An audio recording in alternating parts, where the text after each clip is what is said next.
ever found yourself in the middle of a storm and thought, I really should have grabbed my umbrella today? But what do you think when you get caught in a storm in your life? I don't mean a weather one. I mean when you suddenly receive news of a family tragedy, or that you lost your job. Your car engine blew up and you have no way to pay for it. It can be easy to become overwhelmed. If you've ever been there, be sure to stick around for this episode of Tartan Truths, hosted by me, Angus Duncan. One evening, Jesus was chilling with his 12 disciples and was like, hey guys, let's take a boat ride across the Sea of Galilee. The fact that they set sail at all means they had no idea that a huge storm was springing up.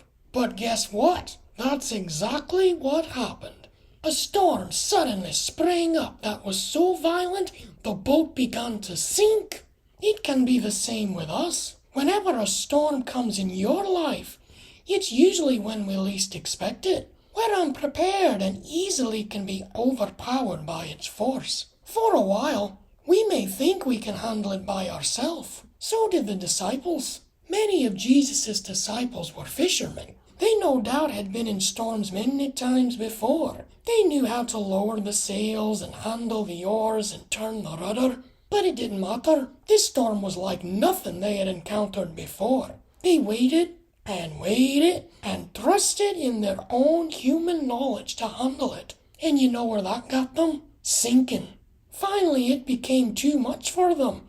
And they thought the age-old question, WWJD. Well, he was on the boat, so they could just ask him to his face. But do you want to hear something crazy? Jesus was asleep.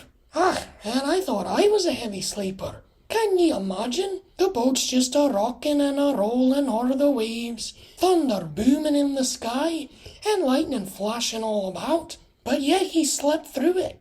Why? Jesus knew they'd all be safe before they even set sail. He trusted in God to safely see them to the other side. But the disciples mistook Jesus' nap not as a sign of faith as it was, but as a sign of unconcern.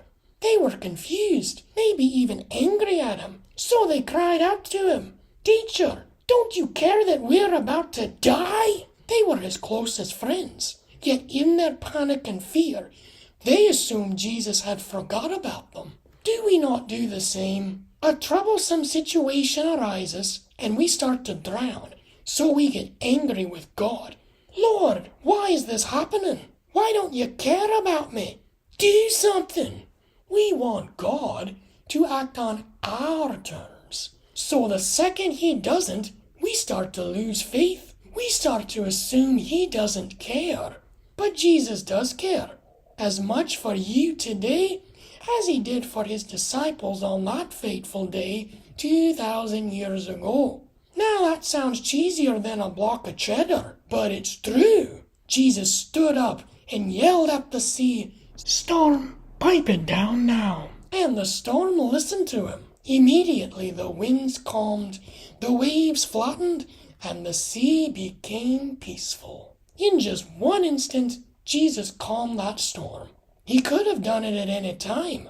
But do you notice when he did it? 'Twas when the disciples asked him to. Imagine if at the first thunderclap, Jesus just rolled over in the midst of a snore, half opened his eyes, waved his hand at the storm, and then went right back to sleep.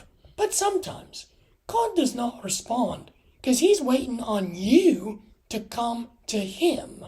Fortunately, the disciples did not wait until it was too late to cry for help, but they did wait too long. Jesus was disappointed in them for their fear. He asked them, You of little faith, why are you so afraid? When life gets tough, our faith can slip if we are not careful. So the next time a storm arises, before you get angry at God, ask him to help you. It's not that God's ignoring you. Sometimes you just have to ask yourself, are you ignoring him? Now I know what you're thinking. Angus, it's not always that easy. I pray constantly, and yet God still will not calm this storm, fix this situation, heal my pain. And yes, many times that can be the case too. Be sure to tune in next week for part 2 of this video to see how to react when Christ does not calm your life storm. Spoiler alert, he's still there. Until I see you next time, haste ye back, and God bless you, everyone. Mark even says when you find yourself in the middle of lights?